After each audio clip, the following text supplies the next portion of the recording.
देवेंद्र फडणवीस, दरअसल exit poll पर देवेंद्र फडणवीस ने कुछ कहा है, सुनवा देते हैं दर्शकों को, फिर चर्चा की शुरुआत। मुझे ऐसा लगता है कि जब जब वोटिंग परसेंटेज बढ़ता है तो बीजेपी को ही उसका फायदा होता है। तो मैं ऐसा मानता हूँ कि निश्चित रूप से ये जो बढ़ा हुआ वोटिंग परसेंटेज है, ये बीजेपी और हमारे अलायंस के लिए, महायुति के लिए ये फायदा हमको देगा और इसका फायदा हमको होगा।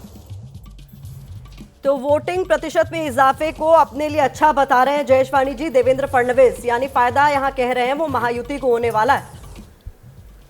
आप सारे, दीपांकर सर तो मेरे मुझसे भी जर्नलिज्म में बहुत पुराने हैं, प्रेम शुक्ला जी तो बहुत ही पुराने हैं। मैं ये पूछना चाहता हूँ आप सभी महानुभावों से, क्या आपने कभी सुना है कि हारने वाला कोई पक्ष एग्जिट पोल के बाद ये कबूल करता है कि मैं हार रहा हूँ? आपने आज तक कभी देखा है? ऐसा होता ही नहीं है। और प्रेम शुक्ला जी की बात को लेकर मैं इसलिए मुस्कुरा रहा था क्योंकि इनके दिमाग में विकास के अलावा बाकी सारे मुद्दे इतने बैठ गए हैं कि देखिए, अब ये अफजल शाही कह रहे हैं, इनको ये भी नहीं पता कि अफजल शाही कोई थी ही नहीं, कभी वास्तव में नहीं थी। अफजल खान जो था वो बीजापुर के जो निजाम थे उनका सरदार था, लेकिन इनकी सोच से वो कभी बाहर नहीं जाता है। ना तो ये छत्रपति शिवाजी महाराज के विचारों को फॉलो करते हैं। आपने देखा छत्रपति शिवाजी महाराज का पुतला गिर गया, बावजूद इसके आज तक देवेंद्र फडणवीस जी ने माफी नहीं मांगी। ठीक है, वो आज बहस का मुद्दा नहीं है, लेकिन मैं 2 इंसिडेंट आपको याद दिलवा दूं जो लोकसभा के बाद घटे हुए हैं। एक नासिक के एक महाराज थे कोई, जिन्होंने मोहम्मद पैगंबर साहब को लेकर कुछ बात कही थी, जिसको लेकर मुस्लिम कम्युनिटी में आज तक गुस्सा बना हुआ है। जो हमें बातें पता चल रही है, जो बातें हम फील्ड पर देख रहे हैं, तो मुस्लिम लोगों का ये कहना है कि आप 1000 रुपया पर वोट नहीं, बीजेपी वाले अगर लाख रुपया भी वोट देंगे तो भी हम उनको या उनके सहयोगी दलों को वोट नहीं करेंगे, क्योंकि नबी से ऊपर हमारे लिए कुछ मायने नहीं रखता है। वही आप मराठा आरक्षण की अगर बात कहेंगे, जरांगे पाटिल को लगातार भारतीय जनता पार्टी और उनके सहयोगी ने टारगेट किया।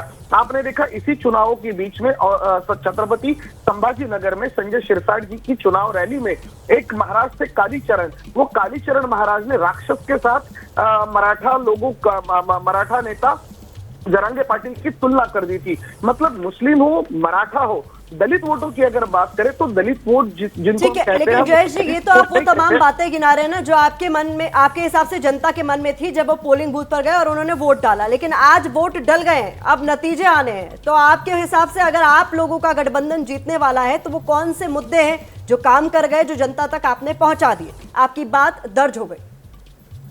जी, सोयाबीन का सबसे बड़ा मुद्दा है जो विदर्भ और मराठवाड़ा को लेकर लगभग 90,000 हेक्टेयर की जो जमीन है, वहां पर ये जो सबसे ज्यादा जो फसल ली जाती है वो सोयाबीन की है। ऐसे में सोयाबीन का मुद्दा लगभग 45,000 हेक्टेयर जमीन पर जो किसान काम करते हैं, ऐसे लगभग 1.5 करोड़ परिवारों के साथ जुड़ा हुआ है। ये मुद्दा सबसे हावी रहेगा। दूसरा मुद्दा जिसका आपने छत्तीसगढ़ में भी देखा होगा, धान को लेकर क्या हुआ था 2019 के आसपास, कि धान के मुद्दे को लेकर अचानक से रुख बदल गया था लोगों का और सत्ता में भूपेश बघेल आ गए थे। कुछ उसी तरह का माहौल इस बार है।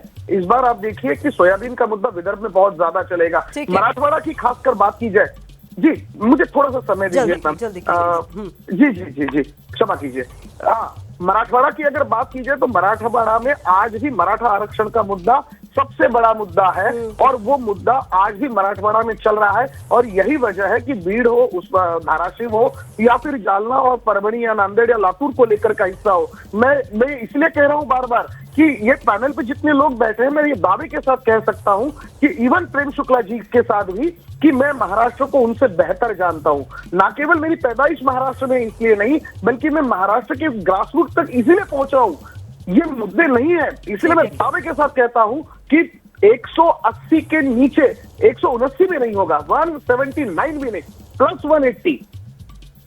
अच्छा, आपने दावा किया है ये महाविकास अघाड़ी के लिए 180? महाविकास आघाड़ी के लिए बट ऑब्वियस है, मैं तो अपनी ही बात करूंगा ना।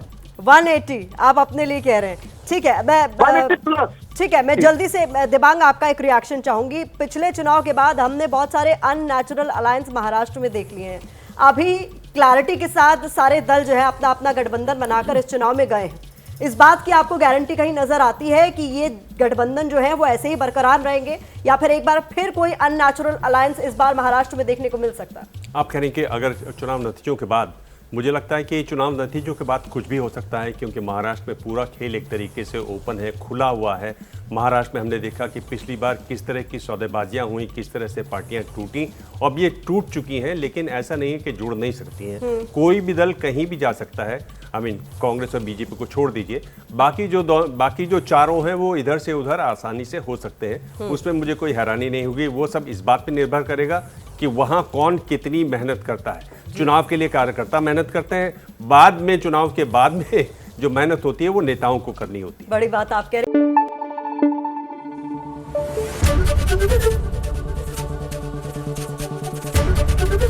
एबीपी न्यूज आपको रखे आगे।